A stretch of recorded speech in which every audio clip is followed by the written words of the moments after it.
Uma pessoa diz que sempre teve a informação que seres inferiores habitam o interior da Terra. Então, por que seres tão evoluídos habitariam também este tipo de lugar? Isto é, como é que se no interior da Terra tem os seres mais inferiores, tem também seres evoluídos? Quando se fala de interior da Terra, não se fala da Terra física. Interior da Terra quer dizer as dimensões internas da Terra. Isto é, a Terra não no nível físico. Porque o plano físico é considerado o plano externo. O plano interno é aquele que não é físico. Então pode haver, sim, no lado interno da Terra, isto é, em dimensões não físicas da Terra, seres de evolução inferior. Agora, os seres mais avançados da Terra estão nos níveis não físicos da Terra, nos níveis suprafísicos. Então, quando se diz intraterreno, não quer dizer ninguém que esteja lá dentro da Terra, lá no fundo da Terra. Quer dizer seres que estão nas dimensões não físicas, nas dimensões suprafísicas da Terra, nas dimensões internas. Então, esses níveis não são um lugar onde as pessoas estão. Nós usamos a palavra lugar aqui para o plano físico, mas usar a palavra lugar para um plano interno não é muito adequado, porque nos planos internos não há lugares. Há níveis de consciência, há planos de consciência, áreas da consciência, não lugares. Lugares quer dizer físico. Áreas da consciência é o que corresponde a isso, mas nos planos internos. E uma pessoa tem sonhos recorrentes, que se repetem sempre, sobre ladrões que a atacam, na rua e em casa. E ela tem muitos pesadelos, que ela gostaria muito de, nesse estágio da sua vida, isto terminar. Então, precisa que enquanto você está desperta de dia, ou enquanto está na vida de desperta, você mantenha o seu pensamento elevado. Se nós mantemos o pensamento elevado, enquanto estamos despertos, quando entramos no sono, vamos para um nível elevado. Agora, se nós mantemos o pensamento em um nível normal ou em um nível inferior, quando vamos dormir, vamos para a área do astral que corresponde àquele nível. Então vamos entrar no astral dos assaltantes, no astral dos ladrões, e lá vamos participar então daquela vida. Precisa selecionar os pensamentos, selecionar os contatos enquanto se está desperto. Agora, quando esta situação já está instalada, então é preciso um pouco de paciência, é preciso um pouco de insistência para mudar. E se nós temos uma verdadeira intenção de mudar esta situação, então somos ajudados pela graça, somos ajudados pelos níveis mais positivos do nosso ser e o processo se dá com uma relativa rapidez. E o que devemos entender por doença espiritual? Pergunta uma pessoa. Esse termo, doença espiritual, é usado para aquela doença que não é física, que é profunda. Agora, especificamente, quando se fala de uma doença espiritual, se quer dizer aquela que inibe a ação normal do espírito. Porque há doenças que podem não inibir a ação do espírito. Mas quando a doença inibe a ação do espírito, então ela é considerada uma doença espiritual. E aí é preciso tratá-la em um nível mais profundo. Preciso tratá-la em um nível não só físico, porque se ela chega a inibir a ação do espírito, é sinal que ela tem que ser tratada em um outro ponto. Aliás, toda doença espiritual só começa a ser debelada quando o indivíduo começa a se transformar. Se as pessoas não se transformam, não tem como curar as doenças espirituais. e se nós poderíamos falar mais sobre os remédios restauradores. Esses remédios restauradores são aqueles que consideram a energia da alma e que colaboram com a energia da alma. Então há remédios que não estão computando a energia da alma, mas os remédios restauradores são aqueles que contam com a energia da alma e que facilitam para que a energia da alma possa operar. São remédios muito sutis e que estão para ser descobertos, os próprios para estes tempos. Porque nesses tempos nós temos doenças cerebrais, temos doenças que se revelam durante o sono e que nem são conhecidas, nem são catalogadas exatamente e que precisam encontrar a ajuda em certos remédios, que podem até ser descobertos. São remédios próprios para as condições de vida contemporânea, mas que só podem ser descobertos quando a nossa consciência se ampliar para estas coisas. Nós podemos, para colaborar com esses medicamentos ou para dar início ao nosso processo de cura, ao nosso processo de restauro, primeiro purificar o pensamento. Primeiro ver o que se está pensando e fazer um trabalho no sentido do pensamento não ser negativo e do pensamento não ser impuro.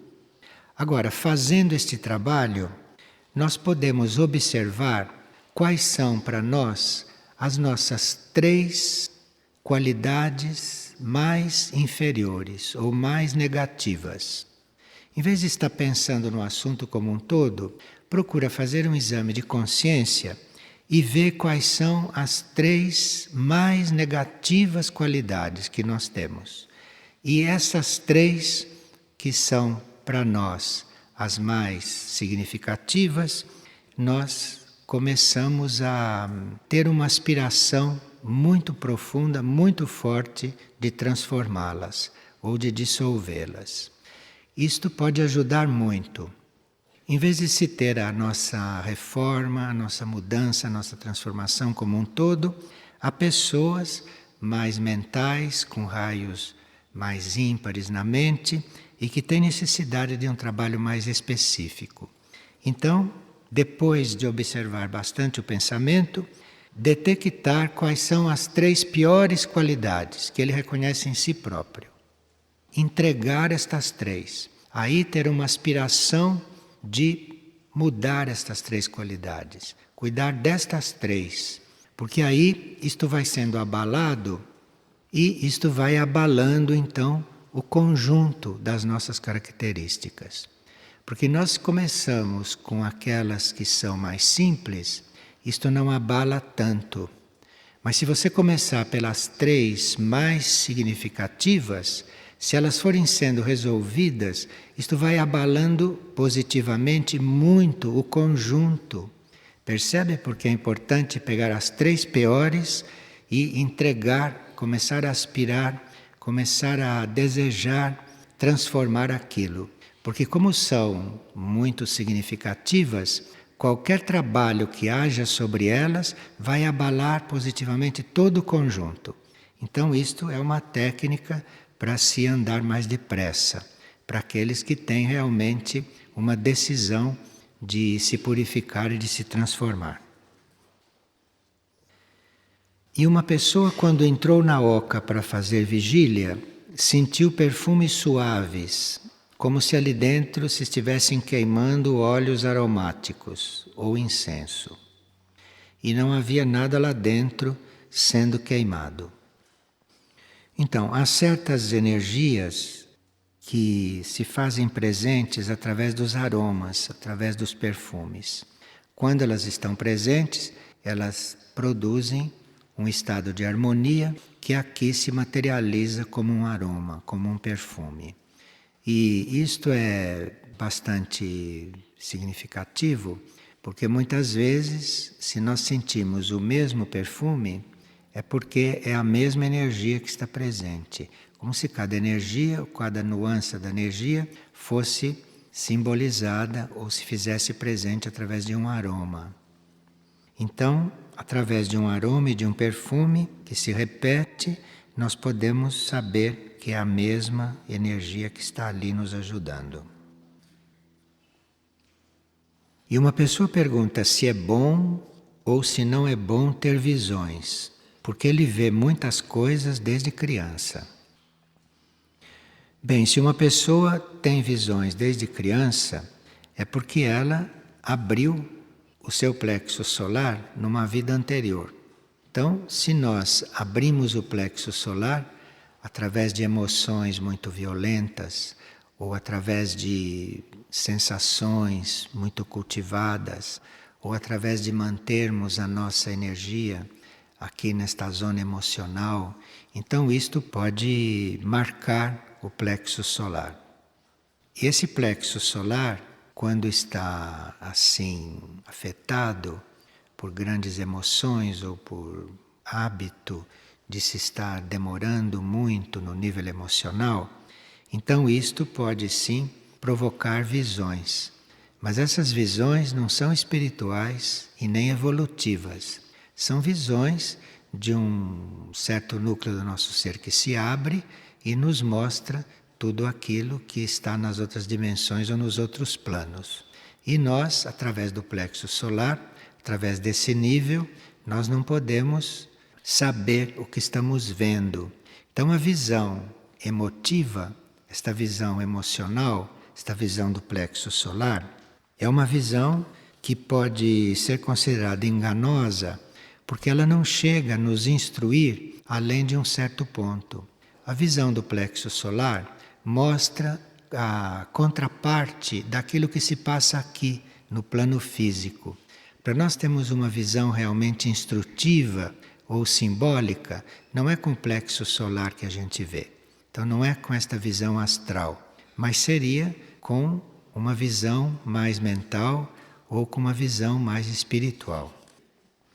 Então, se é bom ou ruim ter visões, isto depende do tipo de visão que se está tendo.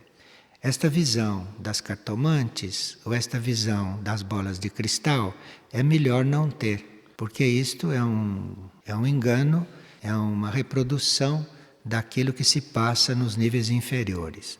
Agora, uma visão que esteja próxima do nível intuitivo ou do nível espiritual é não só positivo, mas isto é uma meta para todos nós, para que possamos ver as coisas na realidade.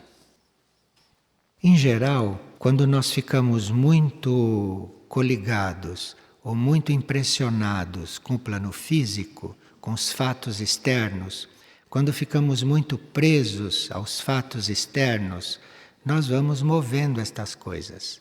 E aí vamos vendo tudo neste mesmo plano.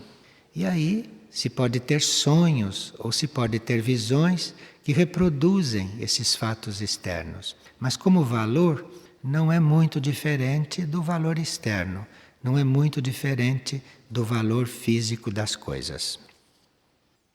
A palavra visão pode estar indicando para alguns que a gente está vendo alguma coisa, com os olhos físicos ou com a visão interna. Mas a palavra visão também pode ser empregada para você em consciência saber as coisas. Ou você em consciência, num nível interno, você ficar sabendo as coisas. Você não está vendo, você está compreendendo, você está entrando em contato. Isso é um outro nível de contato, é um outro nível de consciência. E uma pessoa observou que deve haver uma maneira diferente do reino vegetal e do reino mineral se comunicar conosco e de entrar em sintonia conosco, de forma que a gente não precise destruir as plantas e destruir os minerais para fazer medicamentos com eles. Bem, claro que pode haver, sim, uma sintonia entre nós e a fonte desses medicamentos e não haver necessidade nem da produção do medicamento e nem da gente usar os medicamentos, porque a gente pode ter feito uma sintonia com esses reinos, uma sintonia interna, e as qualidades daquele reino podem estar vindo em nosso auxílio, pode estar vindo em nossa ajuda. Isto pode acontecer.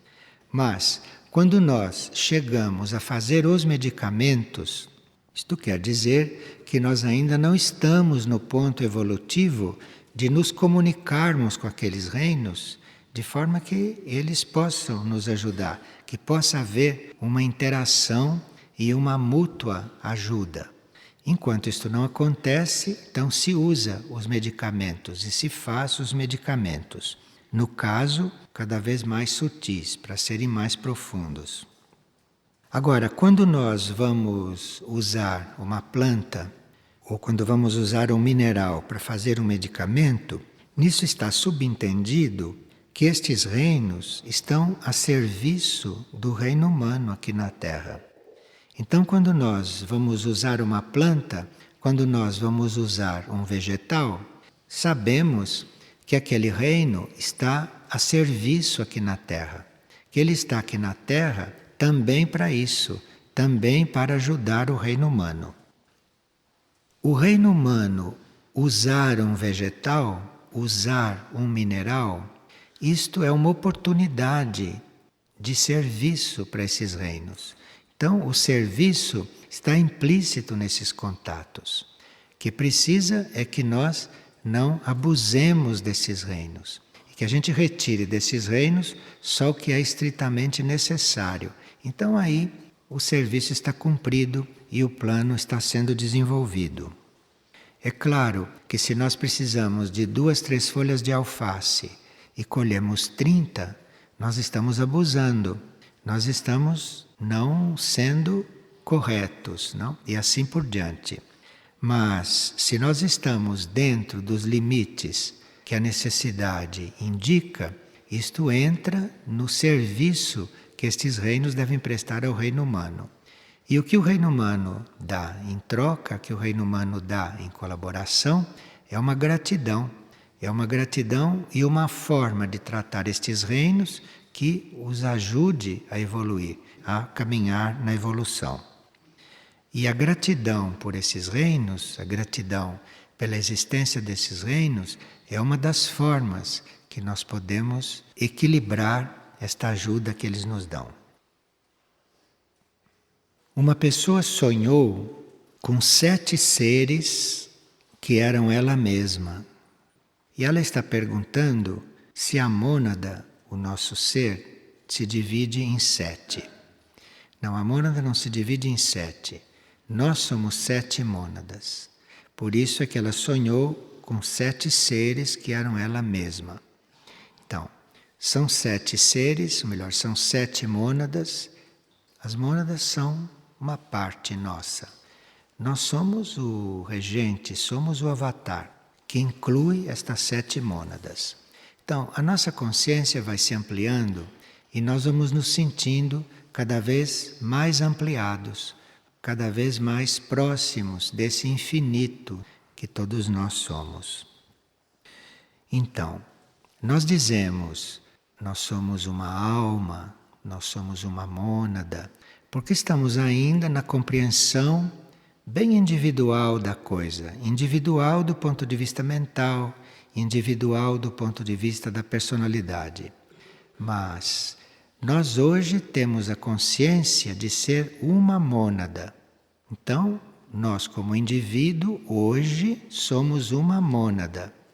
Mas quando esta consciência vai se ampliando e que nós vamos percebendo que são 7 as mônadas e que nós somos tudo isto, você dizer que você é uma mônada, isso já não te satisfaz mais. Ou você é 1 ou você é 7.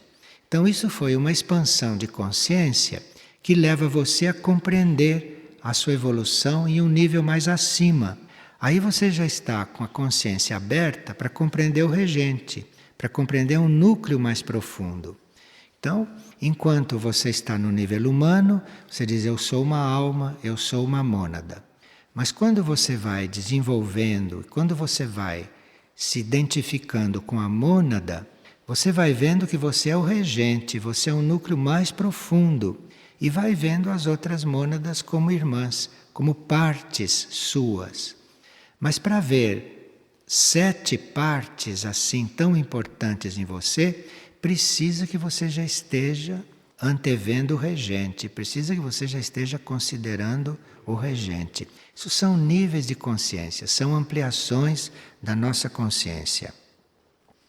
Veja, esta pessoa ouviu falar que são 7 mônadas, etc., e já sonhou com 7 seres que eram ela mesma. Veja que o mundo interior vem em auxílio, que o mundo interior vai trazendo aquela compreensão, ou vai trazendo aquelas lições, vai trazendo aquelas experiências que correspondem àquilo que nós temos que constatar naquela hora, temos que aprender naquela hora. Uma pessoa diz que ajuda o seu filho e que tenta mostrar a ele a melhor maneira de fazer as coisas, mas ele não quer mais ouvi-la. Então é porque a sua energia deixou de ser adequada para ele. Nós mudamos a energia, nós mudamos de raios, ou nós mudamos o nosso estado de consciência. Então nós podemos ter um filho e no início haver muita relação, mas depois muda a nossa energia, ou muda a energia dele, aquilo pode deixar de combinar. Então, se você sempre mostrou ao seu filho coisas positivas e ele sempre ouviu, e agora ele não ouve mais, é porque a sua energia não é mais adequada para ele. Então aí você pode ajudá-lo, por exemplo, ficando em silêncio e orando. E ficando em silêncio, imaginando e afirmando não, que ele encontrará o seu caminho, porque se ele não vai mais ouvir você, porque a sua energia não é mais adequada, ou a dele mudou, ou a sua mudou, então deixou de ser adequada. Então pode ser que ele encontre uma outra fonte de ensinamento, uma outra fonte de conselho. Então, se uma pessoa deixa de ouvir você, você deve realizar na sua mente que ele vai encontrar quem o ajude, que pode não ser mais você por enquanto, mas ele vai encontrar quem substitua você nesta ajuda para ele. Temos que ser positivos nessas coisas. Nós não somos donos de ninguém, não somos donos de situação alguma. Se você ajuda uma pessoa e acontece alguma coisa que você não pode mais ajudar, o que você deve realizar é que ele vai encontrar outra ajuda, que ele vai encontrar outra forma de ser ajudado e não entrar em conflito com essas situações. Uma pessoa está aqui descrevendo uma série de fatos como se ela quisesse resolver tudo de uma vez. Então a gente está fazendo um caminho que é um passo depois do outro. E cada passo repercute no caminho todo, repercute em tudo. Então é preciso dar tempo para que a energia comece a trabalhar em nós. Nosso ser é feito de muitos ângulos, de muitos buracos, de muitas gavetas, de muitas coisas escondidas, que vão surgindo, que vão aparecendo, ou que não vão aparecendo, e que são resolvidas indiretamente. E a gente precisa dar tempo para a energia trabalhar tudo isto. Uma das leis do caminho é que a gente não deveria estar esperando por resultados, devia simplesmente caminhar. Porque o que o caminhar está resolvendo ocultamente, nós jamais saberemos. Podem estar sendo resolvidas coisas em nós que nós nunca nos demos conta de que elas existiam. Então isso pode estar sendo resolvido primeiro. Isso pode estar sendo trabalhado. E aquilo que você se deu conta, aquilo que você tem consciência, talvez ainda não esteja sendo mudado ou não esteja sendo resolvido, porque há coisas mais básicas ou há coisas inconscientes que precisavam ser transformadas. Quando nós estamos no caminho, nós precisamos estar na fé, porque nós não conhecemos todos os níveis do nosso ser, nós não conhecemos todas as nossas qualidades, nós não conhecemos todos os nossos defeitos. Então precisa estar no caminho na fé e sabendo que algo está sempre acontecendo. Se você está se trabalhando, não há como não estar acontecendo nada. Se você está se trabalhando, está acontecendo sim, efetivamente, muitas coisas. Pode ser que não seja consciente. E pode ser que na organização do ser se tenha dado preferência por cuidar daquelas coisas que nunca vieram à consciência. Então você mesma não sabe que está sendo trabalhada e no que está sendo trabalhado. Aqui que precisa a fé. Porque muitas vezes nós temos consciência do que estamos trabalhando e do que está sendo trabalhado. Mas muitas vezes não temos consciência de nada disso. Simplesmente estamos no caminho e parece que não está acontecendo nada. Mas isto não existe. Está acontecendo coisas no inconsciente. Ou está acontecendo coisas numa área, num plano, aonde você não alcança com a sua consciência de desperto. Mas está sempre acontecendo. E é muito importante que a gente, nessas etapas, não fique dando muita importância, não fique muito preocupado com certos detalhes, porque esses detalhes de repente desaparecem, são absorvidos pelo trabalho total, pelo movimento total da energia. É preciso ter em mente a união interna, é o contato interno, é você se aproximar, você se identificar, você procurar estar bem unido, bem junto ao centro da sua consciência. O resto não se preocupe, porque o resto vai acontecendo consciente ou inconscientemente. Não há possibilidade do caminho te enganar ou do caminho te iludir. Há possibilidade de você fazer o caminho à sua maneira. Aí você já está iludido desde o princípio. Agora, se você está realmente fazendo o caminho, não há possibilidade de você ficar iludida. Agora, fazer o caminho à sua maneira, vocês sabem, né, o que isso quer dizer. Aí você já está iludido em princípio. Uma pessoa está confundindo corpo etérico com corpo de luz. E quando a gente fala em corpo de luz, ela não sabe exatamente o que nós estamos falando. O que nós chamamos de corpo etérico é uma rede de energia que permeia, molda e vitaliza o corpo físico denso. Então o corpo etérico é o mais denso depois do físico. O corpo etérico é o que vitaliza o corpo físico, o que mantém o corpo físico reunido, e esse corpo etérico interliga a consciência do corpo físico com os corpos sutis, com os corpos internos. Então o etérico é muito importante. E o etérico, como quase físico, é muito transcurado. Nós, por exemplo, aqui numa sala, podemos estar sentindo frio ou calor, que é uma coisa física, não é? Então, vamos ver se as janelas devem estar abertas ou fechadas. Mas quem se preocupa, por exemplo, se o ambiente sutil desta sala está limpo, que é etérico. Então, o que adianta? Aqui está circulando muito vento e muito ar. Se a parte etérica da sala, isto é, se a nossa parte sutil aqui dentro não está purificada, não está harmonizada. Então, o físico da sala pode estar muito bom, mas o etérico pode não estar bom. E se o etérico não está bom, o físico vai adoecer. Porque é o etérico que mantém o físico bem atualizado. Então, se o nosso corpo etérico, se o corpo etérico de nós todos está harmonioso e alinhado aqui dentro, então esta sala fisicamente se mantém harmoniosa e alinhada.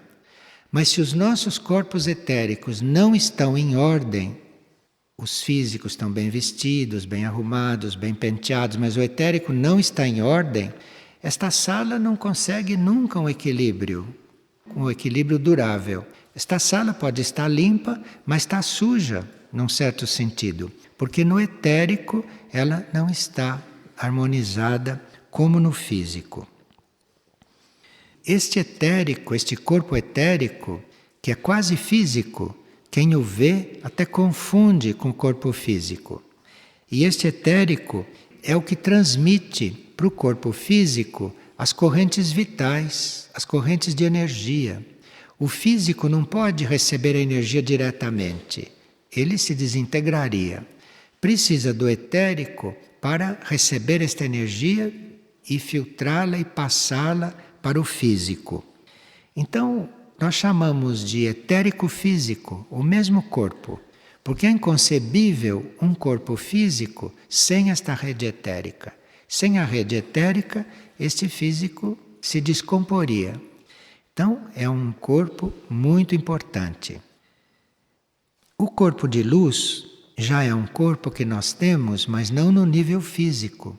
O corpo de luz está nos nossos níveis além da mente. O corpo de luz está no nível espiritual, basicamente. Então, o corpo etérico pode ser sim um corpo harmonioso, um corpo luminoso, pode ser um corpo limpo.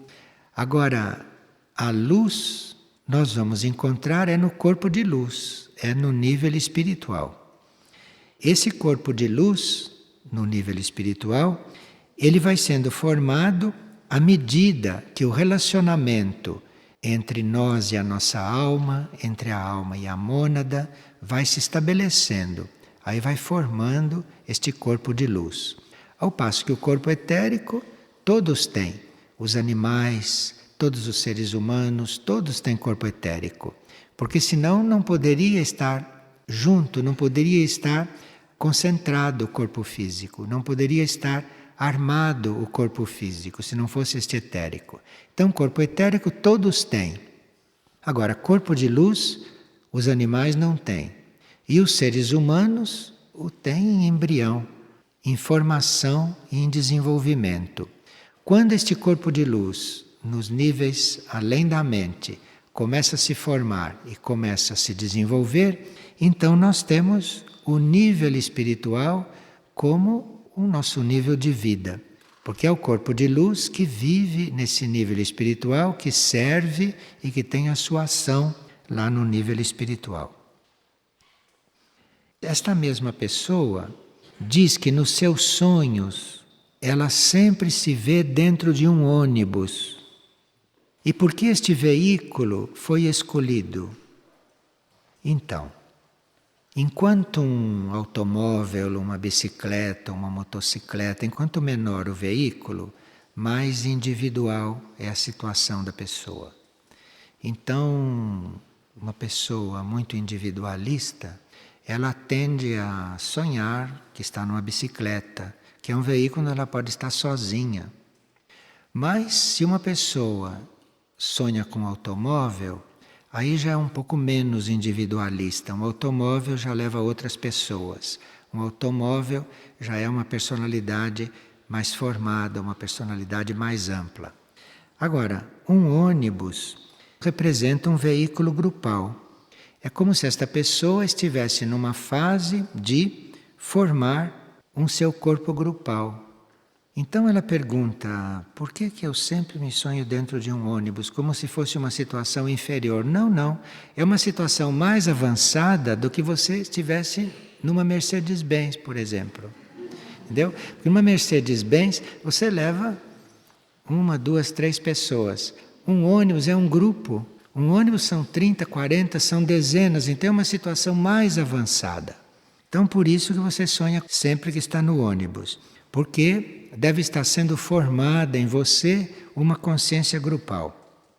Agora, um ônibus também pode significar uma oportunidade. Porque o ônibus passa, não é? O ônibus passa, então pode ser símbolo de uma oportunidade. E estar dentro do ônibus, a gente sonhar continuamente que está dentro de um ônibus, pode ser que naquela etapa da vida a gente esteja vivendo uma época de oportunidades. Então não perca esta oportunidade.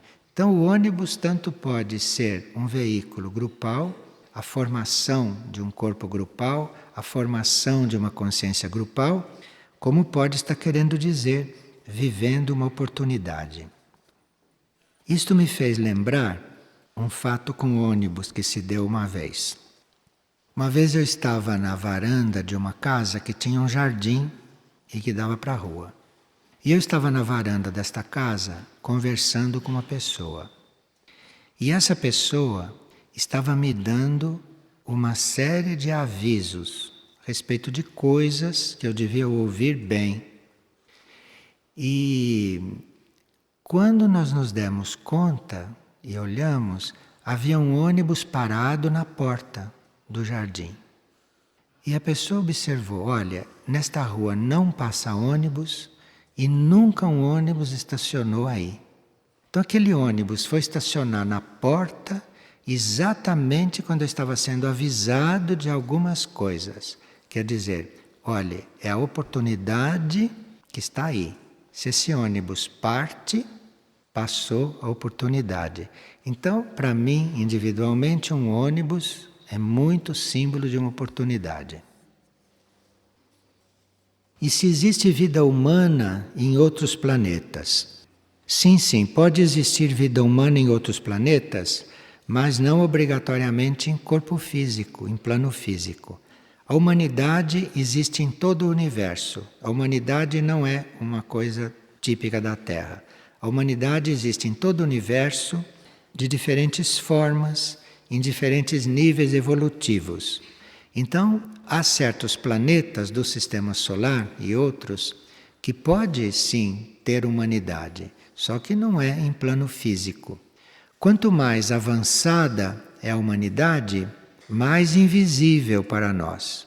Então existe, irmãos nossos, não humanidade, em Mercúrio, em Vênus, mas muito mais avançada do que nós, então não pode estar em plano físico. Então se chega em Vênus, você vai encontrar só fogo, mas ali tem uma humanidade espiritualmente muito avançada. Tão avançada que vive em um planeta que é quase fogo, fisicamente. Um planeta que corresponde fisicamente ao seu avanço espiritual, ao seu avanço evolutivo. Então existe vida humana, sim, no universo todo, só que nós só temos condições de reconhecer a vida humana quando ela é física. E uma pessoa está numa grande crise porque ela quer saber o que veio fazer aqui na Terra e ela quer saber o que é esse ser que atua dentro dela, por que este ser que ela tem dentro chora tanto o tempo todo, sem saber porquê, e que ela não sabe aonde ela se encontra e nem o que é isso que está dentro dela. E que a gente sabe que deve viver o aqui ou agora, que deve viver o eterno presente, mas como que nós vamos fazer isto sem saber o que somos? Ela disse, eu nem sei quem eu sou, como é que eu posso viver? Veja como a mente é uma coisa complicada.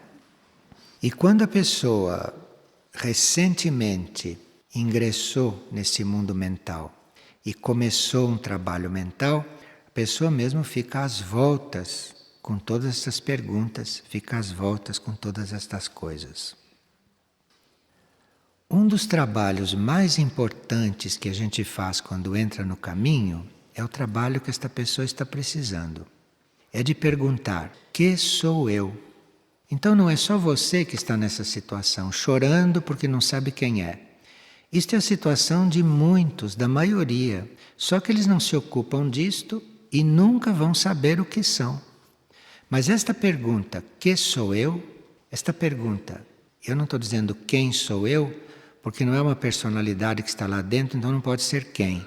Aquilo é uma coisa que está muito acima de personalidade, muito acima de pessoa, muito acima também de indivíduo, se você considera a coisa bem elevada. Então é que sou eu. Quem sou eu é em nível de personalidade. Que sou eu é num nível mais profundo, onde está além da pessoa humana. Então não pode ser quem. Então é que sou eu. Você pergunta que sou eu. Você fica fazendo esta pergunta o tempo todo, que é uma pergunta que todos deveriam fazer para começarem finalmente a se encontrar. Não a encontrar aquela imagem que a gente idealiza para si que acaba encontrando. Você pode imaginar que você é isto ou aquilo e vai formando esta forma de pensamento e vai encontrando e vai se convencendo desta ilusão, que você é aquilo que você está imaginando. Nenhum de nós é aquilo que imagina. Tudo isso que a gente imagina sobre si próprio, tudo isso são puerilidades, tudo isso são enganos, são ilusões. O que nós somos mesmo, nós não temos como imaginar, porque não conhecemos. Como você vai imaginar uma coisa que você não conhece? Então você pode criar para você um ideal de pessoa, de ser, de alma e tudo isso, mas aquilo tudo é um engano. Aquilo tudo é uma coisa que você está inventando, que você está criando. E se for positivo é melhor. Uma pessoa diz, eu sou um santo, não é? Eu sou bom, eu sou inteligente. Melhor que faça isso do que outras coisas. Mas nada disso é um indivíduo. Isso é um engano. Ele só vai realmente encontrando algo real, algo verdadeiro, algo que realmente corresponde àquilo que ele é quando ele pergunta, o que é que eu sou? Afinal, o que é que eu sou? É fácil, né, a gente dizer, eu sou correto, ele não é, não é? Eu sou fiel, ele não é. Eu sou sadio, ele não é. Muito fácil. Mas você não é sadio, nem fiel, nem... Você não é nada disto. Isso são palavras, isto são modos de ver bem externos. Isso são coisas humanas. Isso não tem a menor realidade nos planos internos e dentro de uma vida real. Então, todos nós precisamos mesmo saber o que somos. Não é só você. Agora, se você sente um choro dentro, se você sente que algo chora dentro de você, é porque você há muito tempo deveria já estar perguntando o que sou eu. Você está um pouco atrasada nessa pergunta. Por isso que você está sentindo toda esta dor, este choro, esse incômodo lá dentro. Então, se você já devia estar fazendo isso há muito tempo, é sinal que você vai começar a receber esta resposta logo. Porque lá de dentro já estão chorando para que você faça isto. Então precisa realmente perguntar o que é que eu sou. E não perguntar, por exemplo, o que eu vim fazer nesta terra. Isto é secundário. Fazer nesta terra qualquer coisa. Pegue uma vassoura, vá varrer, vá escrever um livro, vá mungir as vacas, vá fazer qualquer coisa. Isso não tem a menor importância. O importante é que você saiba o que você é. Porque se você souber o que você é, você já nem se preocupa com o que está fazendo nesta terra. Porque aquilo que você é aquilo que é. E aquilo vai fazer, aquilo vai acontecer. Agora, eu quero saber o que vim fazer nesta terra. Você pode reencarnar centenas de vezes, que você não vai saber isto nunca, enquanto você não começar a se encontrar. Primeiro você tem que se encontrar. Primeiro você tem que perguntar o que eu sou. E aí, sabe, quando você está convencido de alguma coisa sobre você, você diz, não é isso. Tira isto. O que é que eu sou? Tem pessoas que são convencidas de que sabem escrever, outras são convencidas de que são fortes, outras são convencidas de que são boas. Isto tudo não é. Você precisa estar sempre perguntando o que é que eu sou. Se você se ocupar com esta pergunta, você vai se identificando internamente, gradualmente, com aquilo que você é. E aí não há mais problema nenhum para você. Nem o que está fazendo nesta terra, nem se deve estar nesta... Todas essas coisas secundárias, isto vai ser como tem que ser, e isto não te abala. Agora, isto de você não saber o que é, isso sim, isso é o que precisa saber. E quando você chega a saber o que é, quando você começa a encontrar efetivamente o que você é, aí você não tem mais problema algum.